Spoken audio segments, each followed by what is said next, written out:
Hey guys, welcome to Bookish Islander. My name is Juan. I hope you're all doing very well. I'm doing fine myself. I know that we are well into November at this point, but I've just decided to join Novellas November or November Novellas or Novellas for November, or I don't know who comes up with those names.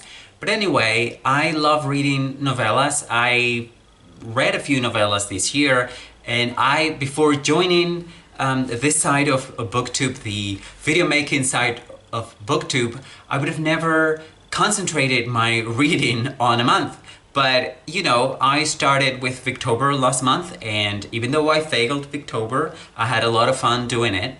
And this month, I'm doing nonfiction November. That's going really well. I've already read most of the nonfiction books that I had on my TBR. And so I decided, why not? You know, I'm feeling optimistic and I think I could read a few novellas between now and the end of the month. So I've chosen three classic novellas, which I'm about to tell you about. And the first novella that I've chosen is the Kreutzer Sonata, which is a classic 19th century novella by Leo Tolstoy. So it's a Russian novella. I'm gonna read it translated into English, of course.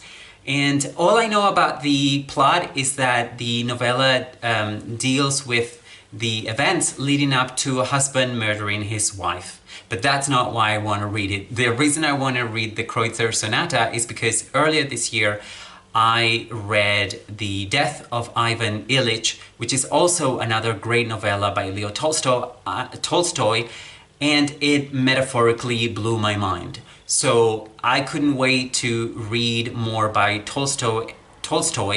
And, you know, of course, there's a rereading of Anna Karenina, or Anna Karenina, I never know how to say it, that it's overdue, but I don't think that's going to happen until at least next year. And of course, I want to read War and Peace, which I've never read. But, you know, how about starting with the shorter works? And I loved The Death of Ivan Ilyich so much that I have really high hopes for the Kreutzer Sonata. The second novella that I want to read this month is Death in Venice, which is from the early 20th century. It was originally published in 1912, and it's by the German writer Thomas Mann. It is a tale of a writer who has to deal with writer's block, and it's set in Venice. And I know there is a very well-known movie out there, movie adaptation of it, but I've never watched it. I've never really felt that attracted to it for whatever reason. I think it has James Mason on it. I think James Mason plays the role of the writer with the writer's block. I'm gonna read the book, and if I love it, I might or may not watch the movie. I know that there is a movie adaptation tag going around, which I've been tempted to do, but to be honest, I don't think I could come up with 10 great movie adaptations. That's a reason why I'm probably not gonna do that tag, but the other reason is that I think of literature as something completely different from movies. I love movies. I even love television, which seems to be a taboo for booktubers. And I love literature. I love those things. But to me, they're very different art forms. They are not always art. No, I think they are always art forms. I think even television is an art form, you know, if we're not being snotty about it.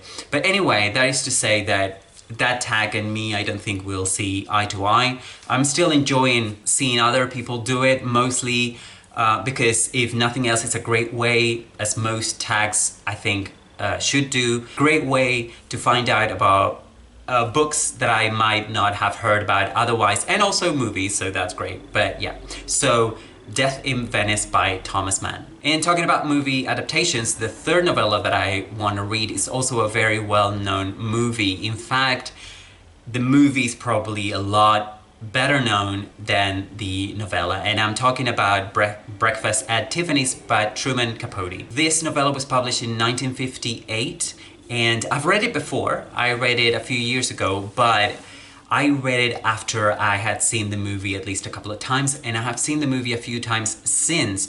So in my mind, I get the movie confused with the story, and I do remember that the actual story, the actual novella, is different in some key points, but I can only remember that it's different, but I can't really remember exactly how different and in which specific points it is different.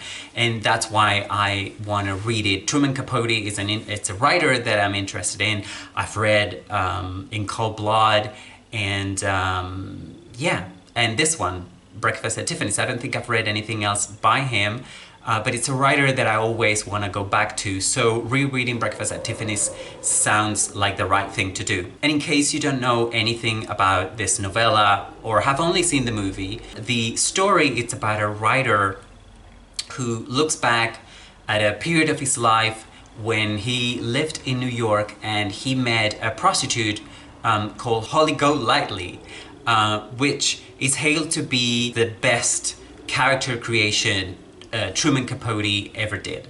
If that's not enough for you to want to read this novella, then I don't know what I'm doing here. So yeah, I'm gonna conclude here because I probably couldn't say anything else about this novella or the other two. So these are the three novellas that I'm gonna try to read between now and the end of the month, the end of November 2019. I'm really optimistic about this. I think I've chosen well. I look forward to reading or rereading these novellas.